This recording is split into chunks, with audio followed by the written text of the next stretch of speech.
Jefferson. Thomas Jefferson was born on April 13th, 1743 in Shadwell, Virginia. He came from a prominent family. His mom came from royalty, and his family owned a lot of slaves.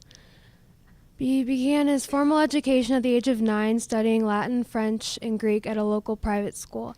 When he went to college, he studied at the College of William and Mary. While in college, Jefferson decided he wanted to study law.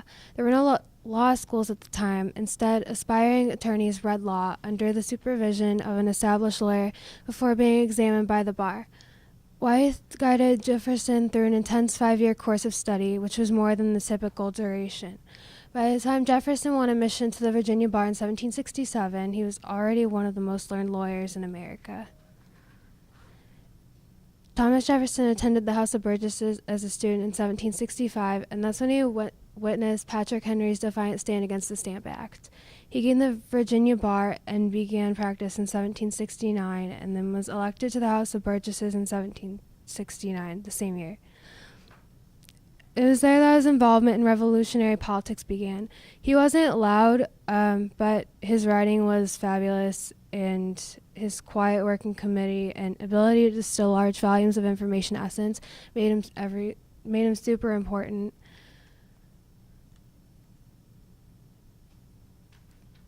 On January 1st, 1772, he married Martha Wales Skelton, a young widow. They moved to Monticello and eventually had 6 children. Only 2 daughters survived into adulthood, and his wife died at age 33 following complications from childbirth. He was distraught and never remarried, but some people believe that he had more kids with one of his slaves.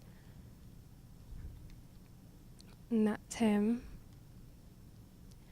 He was one of the earliest and most fervent supporters of the cause of American independence from Great Britain. He's elected to the Virginia House of Burgesses in 1768 and joined its radical bloc led by Patrick Henry and George Washington.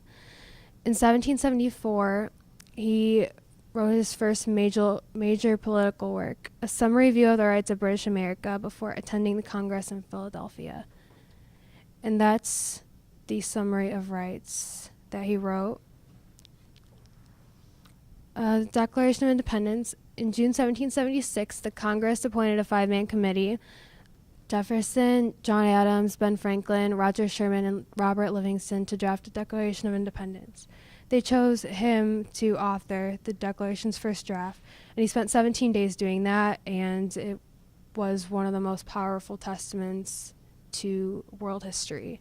After authoring the Declaration of Independence, he went back to Virginia, where from 1776 to 1779, he served as a member of the Virginia House of Delegates.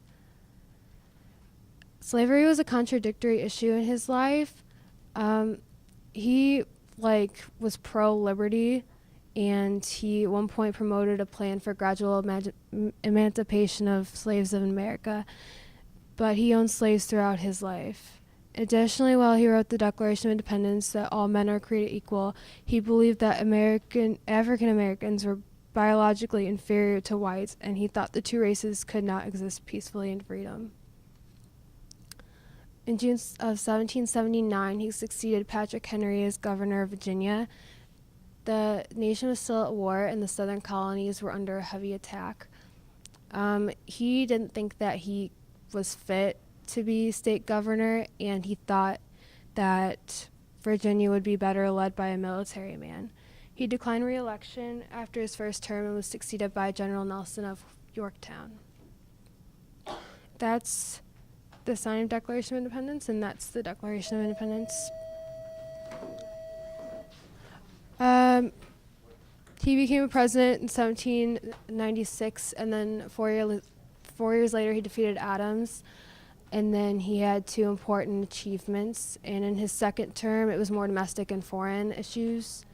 And he made an effort to maintain neutrality in the conflict between Britain and France. And afterwards, he was succeeded by James Madison and went back to Monticello. He died on July 4th, 1826, just hours before John Adams, on the 50th anniversary of the adoption of Declaration of Independence.